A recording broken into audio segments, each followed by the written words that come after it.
Well, I grew up in Guatemala. My father was the administrator of farms. So basically, we moved every 2 years. We moved to a different farm. At the beginning, I didn't know why we moved so much. I thought he wasn't that good, but then I realized that he was so good that they had to move him to fix the other places. And I don't have like childhood friends. I don't I was forced um, to meet people all the time, and I think that is one of the uh, basic principles who have forged who I am and my character. Um, One time I remember I asked my father. I was like 11, 12 years old, and they asked me where you guys are from, and I didn't know. So he goes, son, he goes, you are from where you are. You have to learn the culture where you are. You have to submerge yourself, and you have to be from there. Some of the farms where I grew up were coffee farms, sugar, rubber trees, and I remember that having the opportunity to be on the farm. I started working when I was 9 years old. That's where I had my first job, picking coffee beans. And then right after that, we moved to. I started working in the, the patios, drying naturally the coffee beans. Started growing and learning about the United States. And basically, when you grow up in a third world country, coming to the United States is the thing that everyone does. At the same time, I was going to school. The owner of the company, which my father worked for, gave me a scholarship.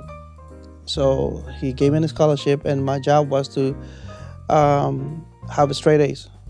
If I had a straight A's, I could go to any school or anywhere that my father wanted to send me to. So my father always sent me to the best schools the money could buy because he wasn't paying for it.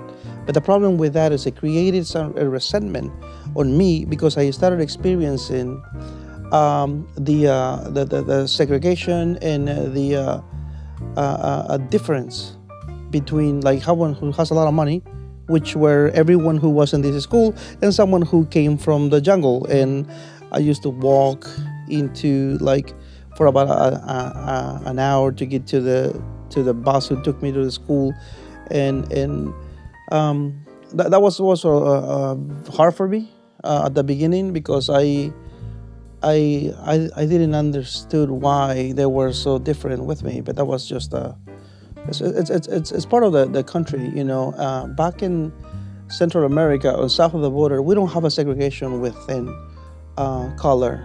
That doesn't exist until they came into the United States. The segregation is between like classes, rich and poor, educated and uneducated. So that was a little hard for me, but I continue working hard.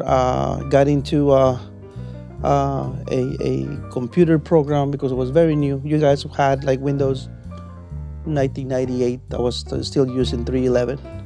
So went back. I started working and studying. I had the opportunity to work in this lab, computer lab, and they I asked him to give me a chance to be a janitor, and I wasn't gonna charge him for anything. I was just gonna clean the labs, computer labs, because the computer labs are a lab over there. And then I started working and learning how to use and fix computers and stuff like that. And then back in 1998, I left my house when I was 15 years old. Went to Mexico, live by myself. Came back. My mother went to go get me. And then 1998, I had the opportunity to come into the United States. My aunt gave me the chance to bring my cousin over and travel with her through Mexico and into the United States. Came into the United States the 21st of November 1998. Got into the country, and I remember the first thing, as soon as I crossed over into the United States, I saw a bottle of Coca-Cola, and then I saw the label in English, and I realized this is America. I made it. We're here. Came into Marydale, Maryland. Lived there with my aunt. There were about 32 people living in a house, a split home. Everyone had like 5, 6 people in each room. I got my first job as a busboy in Washington, Virginia. And I was so embarrassed because in Guatemala, due to a lot of hard work and things like that, I became a director of computer and sales. And then 3 weeks later, I was a busboy in the restaurant. I felt so ashamed, and I thought people were going to recognize me. It was just funny, silly. But came into the United States, came here, 1998. Got myself into a program for pregnant ladies who got financial aid.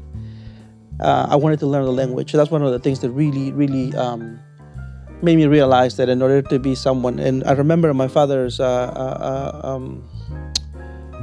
guidance and say, like, you are from where you are and you have to embrace the culture. So I immediately realized that in order for me to be someone in this country, I needed to learn the language.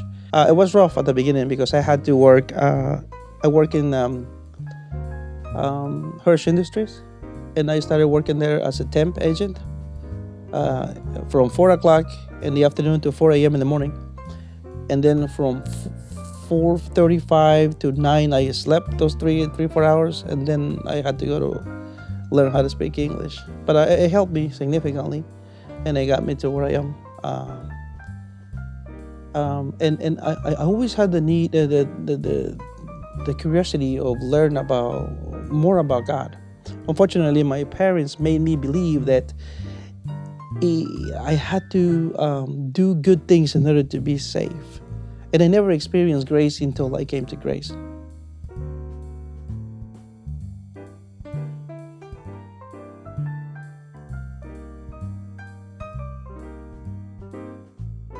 I am a member of a diversity and inclusion committee for the state of Delaware. And I've been studying a lot within the last 2-3 months.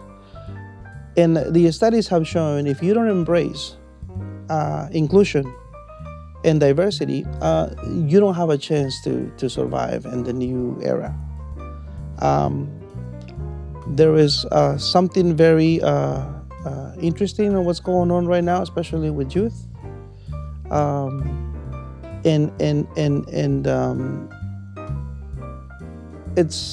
think it's important. I think it's the right place. I think is where I definitely want to be. I have had opportunities where I am the only Spanish person there, and it feels it feels like I arrived, like I am here, I am representing, but I would love to have more people around. So to answer the question, I think it's great. I think it's awesome.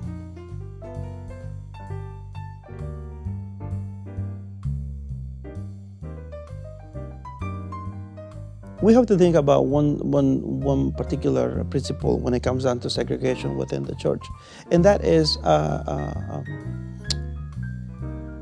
the language. You cannot be inclusive in a church where you don't understand what are you saying. Sometimes when we sing the hymns from our book, I literally go with the whole paragraph. I don't understand one word what we're singing because the thous, that like a bunch of English which I am not familiar with. So that is something which is a little hindering sometimes. So I understand why a segregation within the language is different. Okay, now we are animals of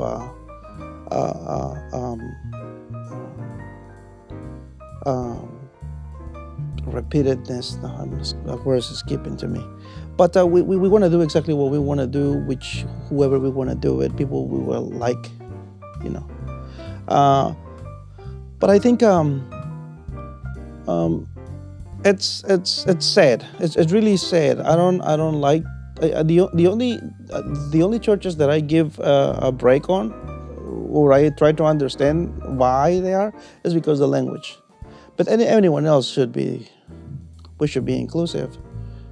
I mean, it's not good. Now, on the other side, churches like ours, I think it's awesome. I think nothing speaks more to, especially resolving problems, because the different backgrounds.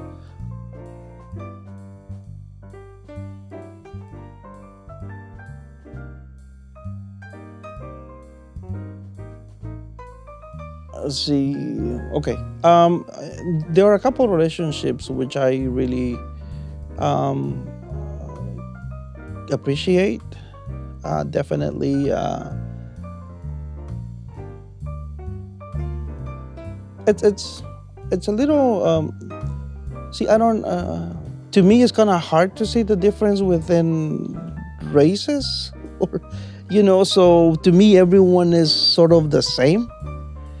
Um, Not for feeling in that particular case, but shocking. I sometimes I see how people react to some things. Like we have um, some kids we hang out with that they're like our foster kids, and we bring them with us and take them out shopping.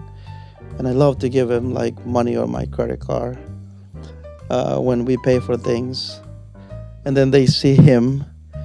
And they go, "Where's your father?" He was like, "I'm here with," because he's black and I am Spanish. It is just like, "Oh, okay, yeah, that's my credit card. I'm just, we're buying this for the house." And the people that is very really, I like it because people doesn't expect to see that, but I want them to know that it's okay. I mean, this is normal. It's fine. My name is Nelson Constanza, and now you know a little bit more about me.